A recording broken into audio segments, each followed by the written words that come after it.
Hello दोस्तों, मेरा नाम है आशीष कुमार और आज से मैं आप लोग को क्लास 10th की हिस्ट्री पढ़ाने वाला हूँ। क्लास 10 की हिस्ट्री में आप लोग का सबसे पहला यूनिट जो है उसका नाम है यूरोप में राष्ट्रवाद। ये आप लोग का यूनिट 1 है। यूनिट 1 या चैप्टर 1 समझिए। अब जो यूरोप में राष्ट्रवाद है, ये बताइए कि राष्ट्रवाद होता क्या है। राष्ट्रवाद क्या होता है, किसी को मालूम है? नहीं मालूम है तो हम बताते हैं। राष्ट्रवाद का मतलब होता है राष्ट्र के प्रति प्रेम की भावना। अब यहाँ पे जो है प्रेम है ना, ये प्रेम को लव वाला प्रेम मत समझ लीजिएगा जो आजकल अट्रैक्शन चल रहा है 16-17 की उम्र में, वो वाला प्रेम नहीं है। ये प्रेम है बॉर्डर वाला प्रेम। ये प्रेम है जो आर्मी में होता है। ये प्रेम है जब हम लोग का देश 1947 से पहले 1947 से पहले का प्रेम। 1947 से पहले का प्रेम इसलिए बोले क्योंकि उस समय लोगों के अंदर अपने देश को आजाद करने की प्रेम थी, अपने देश को आजाद करने की भूख थी। परंतु आजकल का प्रेम जो है वो गली में भी प्रेम हो जा रहा है, नली पे भी प्रेम हो जा रहा है, अब कुरकुरे खरीदने जा रहे हैं तभी प्रेम हो जा रहा है। ये कौन सा प्रेम है? हटाइए ऐसा प्रेम को। चलिए तो हम लोग आप लोग को कहेंगे कुल फेरा में मत पड़ेगा। चलिए आते हैं हम लोग अपने मेन टॉपिक पर। तो यूरोप में राष्ट्रवाद। यूरोप एक महादेश है, एक कॉन्टिनेंट है। आप लोग को मालूम होगा 7 कॉन्टिनेंट हम लिखवा देते हैं। लिखिए यहां पर विश्व में कुल 7 महादेश है। कौन कौन से हैं ध्यान से देखिएगा। पहला नंबर है एशिया। क्यों? क्योंकि विश्व का सबसे बड़ा देश महादेश यही है। दूसरा नंबर यूरोप। तीसरा नंबर अफ्रीका।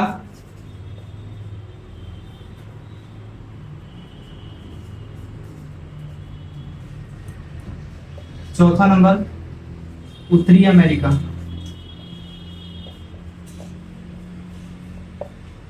पांचवा नंबर दक्षिणी अमेरिका। छठा नंबर ऑस्ट्रेलिया। और यहां पर है 7वां नंबर अंटार्कटिका।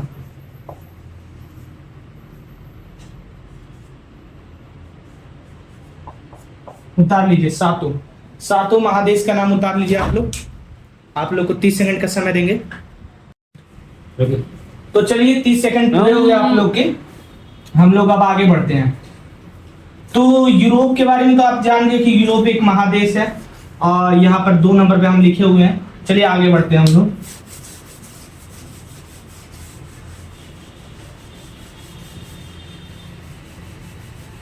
अब जो हम लोग का अगला टॉपिक है राष्ट्रवाद, इसको नोट डाउन कर लेते हैं।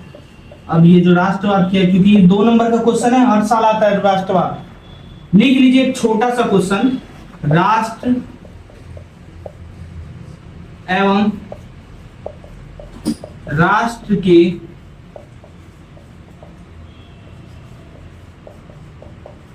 लोगों के प्रति एकता, प्रेम, बंधुत्व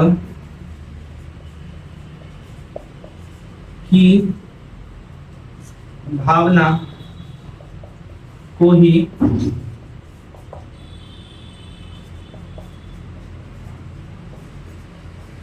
राष्ट्रवाद कहते हैं। तो चलिए इसको उतार लीजिए। 30 सेकंड आप लोग को नहीं देंगे, इसमें 30 सेकंड नहीं देंगे। यही नहीं सोचेगा कि 30 सेकंड दे देंगे। जल्दी उतारिए इसको, हम स्क्रीनशॉट मार लीजिए। चलिए अब हम समझाते हैं, क्योंकि आप लोग को अगर ज्यादा टाइम दिए ना तो आप लोग ऐसा ही टाइम खा जाइएगा।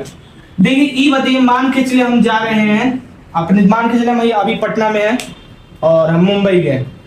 अब जब हम मुंबई जाएंगे तो एयरपोर्ट पे उतरे या स्टेशन पे उतरे, अब कोई बिहारी लैंग्वेज बोला था, आए बाबू आए बाबू, है तो बिहार के, हम जाएंगे वहां पर, क्यों जाएंगे? क्योंकि बिहारी लैंग्वेज बोल रहा है। अब छोड़िए भारत को, छोड़िए, मान के चले हम भारत के हैं और चले गए लंदन। अब लंदन में टैक्सी वाला खड़ा हुआ है लाइन से, कोई इंग्लिश में बोल रहा है आओ आओ आओ, कोई हिंदी में बोल रहा है आओ, कौन इंग्लिश ग्रीक में बोल रहा है हाँ हाँ हाँ, आप किसके पास जाइएगा? हिंदी वाले के पास। क्यों? क्योंकि आपको लगेगा कि वो भारतीय है, उस पर अपने आप भरोसा हो जाएगा, उसके ऊपर आपको अपने आप प्रेम आ जाएगा, उसके ऊपर आपको अपने आप बंधुत्व की भावना आ जाएगा। तो यही क्या है? राष्ट्रवाद। इसीलिए हम यहाँ पर क्या लिखे? राष्ट्र एवं राष्ट्र के लोगों के प्रति एकता एवं प्रेम बंधुत्व की भावना को क्या कहते हैं? राष्ट्रवाद कहते हैं। किसी को दिक्कत है? अब किसको किसको समझ में नहीं आया वो हमको बताइएगा। किसको दिक्कत है? नहीं। चलिए अब ये जो टॉपिक है आप छोड़िए, आगे बढ़ते हैं। हम लोग का जो अगला टॉपिक होने वाला है वो एक व्यक्ति के बारे में होने वाला है जिनका नाम है नेपोलियन बोनापार्ट। क्या नाम है उनका? Napoleon Bonaparte. ये फ्रांस के बहुत मशहूर व्यक्ति हैं। इनका नाम आप लोगों ने क्लास 9th में पढ़ा होगा। किसमें? तो फ्रांस की क्रांति वाले चैप्टर में। किस किस को याद है? जिसको याद है वो कमेंट कीजिएगा। फ्रांस की क्रांति वाले चैप्टर में आप लोगों ने पढ़ा होगा, छोटा सा, बस थोड़ा सा पढ़ना है। उसमें दिया हुआ था नेपोलियन क्रांति के बारे में। पहले ये कुल बताइए कि फ्रांस की क्रांति कब हुई थी? किसको किसको मालूम है? मालूम है हमको कि 70% को नहीं मालूम है। चलिए लिख लीजिए 1789 ईस्वी को फ्रांस की क्रांति कब हुई थी? 1789 ईस्वी को हुई थी। कब हुई थी? 1789 ईस्वी को। 1789 ईस्वी को जब फ्रांस की क्रांति हुई तो जो फ्रांस के राजा थे लुई 16वां। कौन थे? लुई 16वां। 17वां लिख दिए गलती से।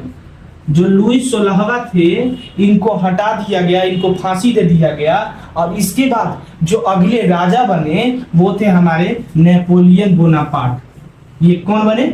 Napoleon Bonaparte.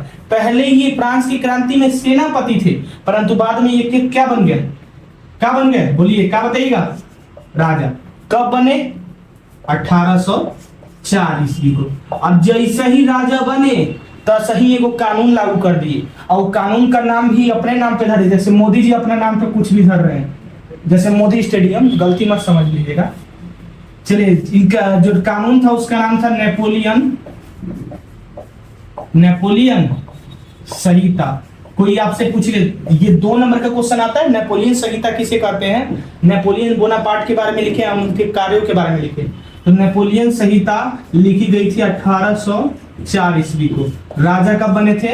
1804 ईस्वी को। बताइए संबंध है कि नहीं? है ना?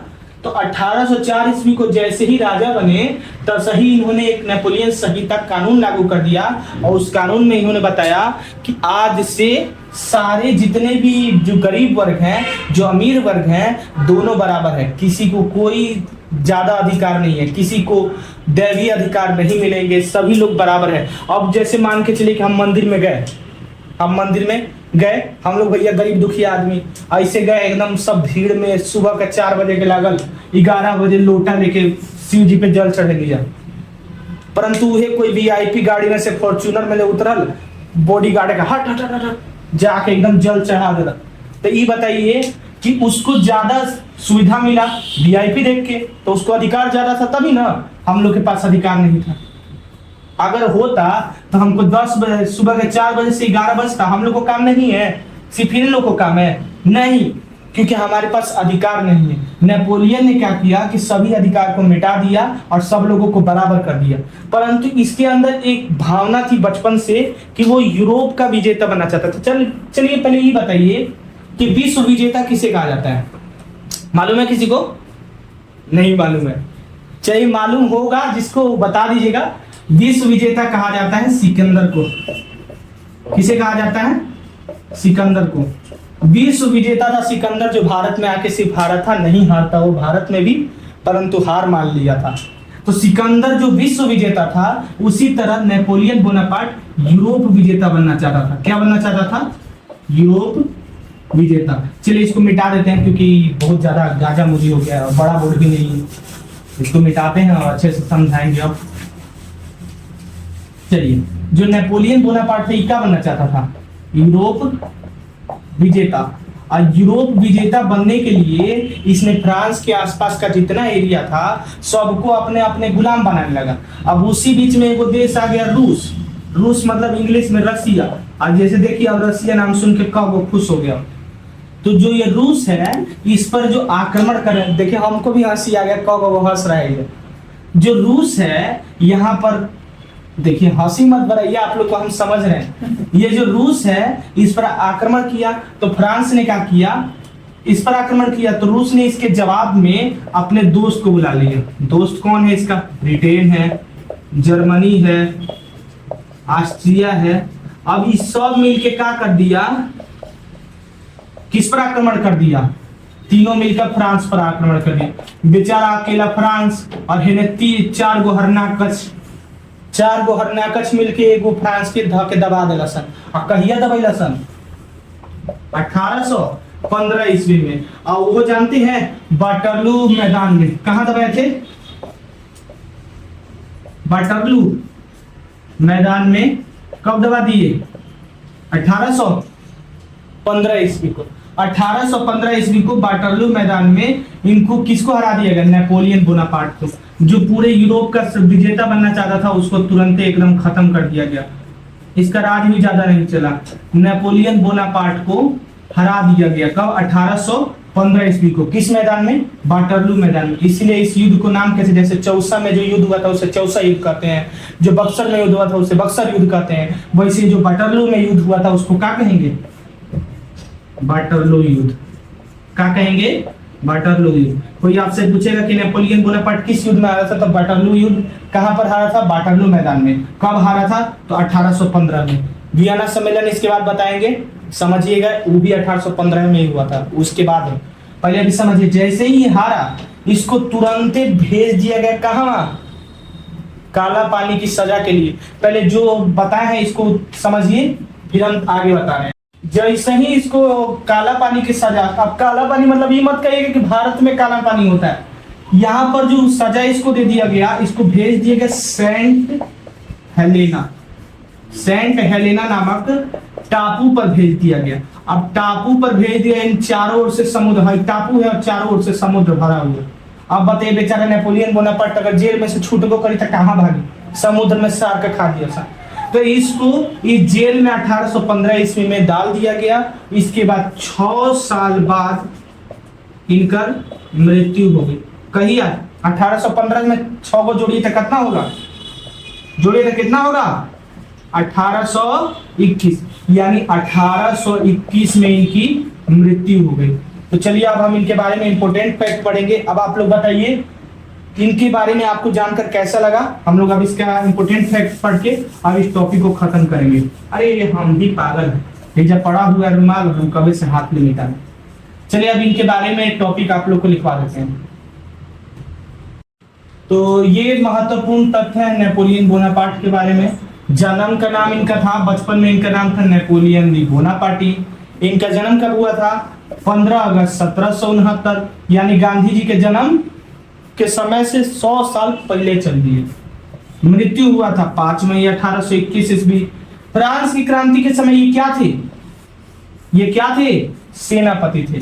उसके बाद यह एक राजा बन गए। कब बने? 1804 में। आप लोग को बता दिए पहले। उसके बाद 1804 में नेपोलियन संहिता लागू किए थे। फिर 1815 में वाटरलू युद्ध में हार गए और लास्ट में सेंट हेलेना के जेल में 6 साल बाद इनकी मृत्यु हो गई। तो ये हमारा आज का टॉपिक था और आगे आने वाले टॉपिक में हम लोग पढ़ेंगे वियना सम्मेलन, फिर आगे चैप्टर पढ़ने लगेंगे। उसके बाद हम लोग पढ़ेंगे 1830 की क्रांति इत्यादि।